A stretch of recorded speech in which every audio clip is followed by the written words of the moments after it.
দেখছেন শিলিগুড়ি এক্সপ্রেস। শিলিগুড়ি পুর নিগমের বোর্ড মিটিং এ চরম উত্তেজনা। মেয়র পরিষদ দিলীপ বর্মনকে সভা থেকে বের করে দেওয়ার অভিযোগ। 30 জুলাই শিলিগুড়ি পুর নিগমের বোর্ড মিটিং এ ঘটল নজিরবিহীন ঘটনা। হ্যাঁ, ঠিকই শুনছেন, নজিরবিহীন ঘটনা ঘটল শিলিগুড়ি পুর নিগমের বোর্ড মিটিং এ। সভা চলাকালীনই মেয়র পরিষদ দিলীপ বর্মনকে বের করে দেওয়ার অভিযোগ উঠেছে। ঘটনাকে ঘিরে চরম উত্তেজনা সৃষ্টি হয় সভাকক্ষে। সূত্রের খবর অনুযায়ী একটি পুরনো বিল্ডিং ভাঙা সংক্রান্ত বিষয়ে প্রশ্ন তোলেন দিলীপ বর্মন। সেই প্রশ্নের উত্তরে চেয়ারম্যান ও ডেপুটি মেয়রের সঙ্গে তার তীব্র বচসাবাদে এরপরই পরিস্থিতি উত্তপ্ত হয়ে ওঠে।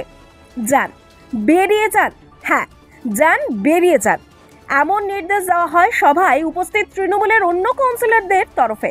এমনই দাবি দিলীপ বর্মনের। তিনি অভিযোগ করেছেন স্বচ্ছতা ও জবাবদিহি নিয়ে প্রশ্ন তোলার কারণেই তাকে সভা থেকে বের করে দেওয়া হয়েছে।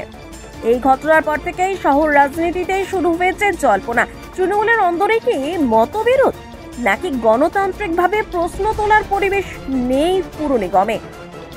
দিলীপ বর্মনের বক্তব্য ঘিরে সেই প্রশ্ন উঠে এসেছে। পুর নিগম সূত্রে এখন কোনো আনুষ্ঠানিক প্রক্রিয়া মেলেনি, তবে দলীয় পর্যায়ে এই ঘটনা নিয়ে উচ্চ পর্যায়ে আলোচনার সম্ভাবনা উড়িয়ে দিচ্ছেন না রাজনৈতিক মহল। পুর নিগমের বোর্ড মিটিংয়ে এমন ঘটনা একদিকে প্রশাসনিক স্বচ্ছতা নিয়ে প্রশ্ন তুলছে, অন্যদিকে শহর রাজনীতিতে তৈরি করছে নতুন উত্তাপ। প্রশ্নটা হচ্ছে 2022 সাল থেকে কমপ্লেন দিয়ে আসছে রামসাগর সরকারের খাতা। 2025-এ এসে বললো জানুয়ারি মাসের মধ্যে খাতা উঠিয়ে দেওয়া হবে। জানুয়ারি গেল, ফেব্রুয়ারি গেল, মার্চ গেল, তারপরে আমাকে একটা ছবি দেখানো হচ্ছে যে এই যে খাটালটা সরে যাচ্ছে অমুক জায়গায় খাটাল বানাচ্ছে, আপনাকে আর চিন্তা করতে হবে, আমরা এটা করে দিই।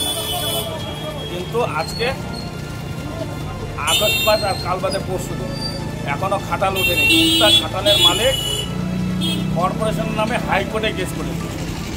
ঠিক আছে, এটা কর্পোরেশনের লজ্জা না? কি করে তার ক্ষমতা হয়? কে ক্ষমতা দিল তাকে ওই হাইকোর্টে কেস করার জন্য?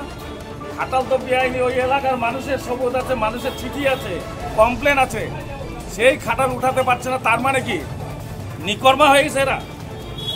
কি না মানুষের কাছে মাথা বিক্রি করে দিয়ে বসে আছে?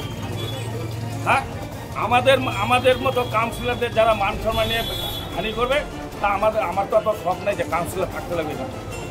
আমার এত শখ নেই। ওনারা যত অন্যায় করবে আমি বলবো, এতে দল যদি মনে করে আমাকে বাদ দেবে, আমাকে লিখে বাদ দিয়ে দিক যে আপনার দলের জন্য দলের ক্ষতি হচ্ছে, লিখে দিয়ে দিক। আমি দেওয়ার সঙ্গে সঙ্গে আমি নিজের কাউন্সিলর সব করছি। কিছু কাউন্সিলর আছে চামচা, মেয়রের চামচাগিরি না করলে তাদের চাকরি থাকবে না। যাদের চাকরির অভাব আছে, চাকরি রাখতে হবে, তারা চামচাগিরি করবে, তারা সাপোর্ট করবে। আমার কারো চামচাগিরি করার অভ্যাস নাই, আর আমি রাজবংশী, আর রাজবংশী কোনো কারো চামচাগিরি করতে হবে।